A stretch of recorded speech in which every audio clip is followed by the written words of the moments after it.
തേന്മാവിൻ കൊമ്പത്ത് എല്ലാ ദിവസവും രാത്രി 9 മണിക്ക് നമ്മുടെ സ്വന്തം സൺ സൂര്യയിൽ. കല്യാണത്തിന് മുൻപ് അവിടെ ഒന്ന് താമസിക്കുന്നത് പ്രിയൻചേട്ടനും അമ്മയ്ക്കും ഒരു ചീത്തപ്പേരുണ്ടാക്കും. ഞാൻ കാരണം അങ്ങനൊരു പ്രശ്നം നിങ്ങൾക്ക് ആർക്കും ഉണ്ടാവരുത്. ഈ അവസ്ഥയിലും നീ ഞങ്ങളെ പറ്റിയാണ് ചിന്തിക്കുന്നതെന്ന് കാണുമ്പോ എനിക്ക് അഭിമാനം തോന്നുന്നുണ്ട്. ശരി, നിന്നോട് ഞാൻ കൂടുതലൊന്നും ചോദിച്ച് ബുദ്ധിമുട്ടിക്കുന്നില്ല. നിന്റെ പ്രശ്നങ്ങളൊക്കെ തീരുമ്പോ നീ വീട്ടിലേക്ക് വാ. നിന്നെ നേരിട്ട് കണ്ട് സംസാരിച്ച് നിനക്ക് കുഴപ്പമൊന്നുമില്ലെന്ന് എനിക്ക് ഉറപ്പ് വരുത്തണമായിരുന്നു. അതെന്തായാലും നടന്നല്ലോ, എനിക്ക് അത് മതി. ഞാൻ പോട്ടെ മോളെ.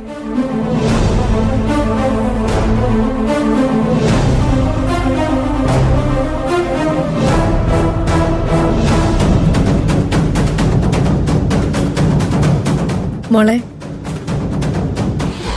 ഞാൻ 2 കുട്ടികളെ പ്രസവിച്ച് വളർത്തിയവളാ. നീ ഉള്ളിന്റെ ഉള്ളില് എന്തോ ഒളിപ്പിച്ചു വെച്ച് വേദനിക്കുകയാണെന്ന് എനിക്കറിയാം. അത് ഞങ്ങളോട് പങ്കുവച്ച ഞങ്ങളും വേദനിക്കുമെന്ന് നീ കരുതുന്നുണ്ടാവും. നീ അങ്ങനെ ചിന്തിക്കുന്നത് ഞങ്ങളോടുള്ള സ്നേഹം കൊണ്ടാണെന്ന് എനിക്കറിയാം. ആ കാര്യത്തില് എനിക്ക് നിന്നോട് ബഹുമാനമുണ്ട്. പക്ഷേ ഒരു കാര്യവും ജീവിതകാലം മുഴുവൻ മറച്ചു വെക്കാൻ പറ്റില്ല. എന്തെങ്കിലും ഒരു ദിവസം ആ സത്യം പുറത്തു വരും. പക്ഷേ നീ പേടിക്കണ്ട, എന്തൊക്കെ സംഭവിച്ചാലും അമ്മ നിന്റെ കൂടെ തന്നെ ഉണ്ടാവും. നീ ധൈര്യമായിട്ടിരിക്കണം, മനസ്സിലായോ? നിനക്ക് പറ്റുമെങ്കിൽ പ്രിയം ഫോൺ ചെയ്യുമ്പോ ഒന്ന് എടുക്ക്. നിന്റെ ശബ്ദം കേട്ടാൽ തന്നെ അവനൊരു ആശ്വാസമാവും. പോട്ടെ മോളെ.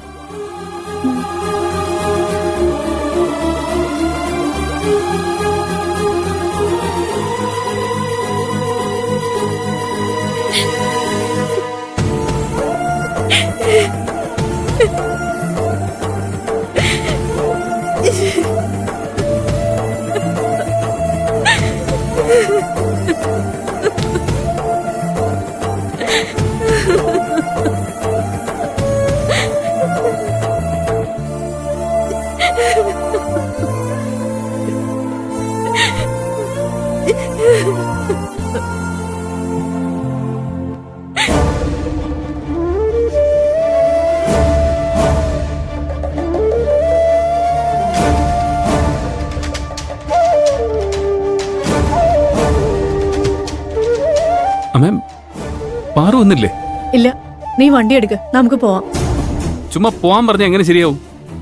അമ്മ പാറുവിനോട് സംസാരിച്ചോ? അമ്മ അവക്ക് അസുഖം വല്ലതും ഉണ്ടോ? അവൾ എന്റെ ഫോൺ എടുക്കാത്തത് എന്തുകൊണ്ടാ? ഇതിനൊക്കെ ഒരു ഉത്തരം കിട്ടാതെ ഞാൻ എങ്ങനെ പോവാനാ? എടാ, നീ പേടിക്കുന്ന പോലെ ഒരു കുഴപ്പമില്ല. നീ വീട്ടിലേക്ക് വാ, ഞാൻ എല്ലാം പറയാം. അമ്മേ, കാര്യം എന്താണെന്ന് ഇവിടെ വെച്ചാലൊന്നും പറഞ്ഞൂടെ അമ്മേ? എന്തിനാ വെറുതെ സസ്പെൻസ് വെക്കുന്നേ? എടാ, അങ്ങനെ പറയാൻ മാത്രം ഒരു പ്രശ്നവും ഇല്ല. നീ വന്ന് വണ്ടി എടുക്ക്, വാ.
കാറ്റിൽ കൂടി